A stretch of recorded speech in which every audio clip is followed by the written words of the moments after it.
দেশের জ্বালানি নিরাপত্তা নিশ্চিতে হরমুজের চেয়েও বড় বাধা যুক্তরাষ্ট্রের সাথে করা বাণিজ্য চুক্তি, এমন মন্তব্য করেছেন সিপিডির সম্মাননীয় ফেলো দেবপ্রিয় ভট্টাচার্য।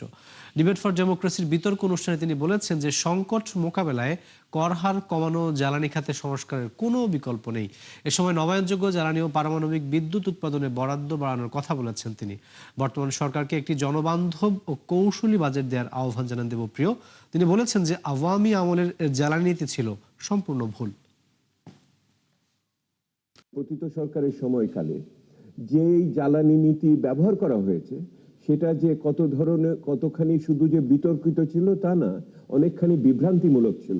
জ্বালানির উৎসের উপরে যে উত্তরণকালীন ব্যবস্থা আছে তার সাথে আমাদের কিভাবে যে প্রণোদনা কাঠামো আছে সেটি আমরা মিলাবো।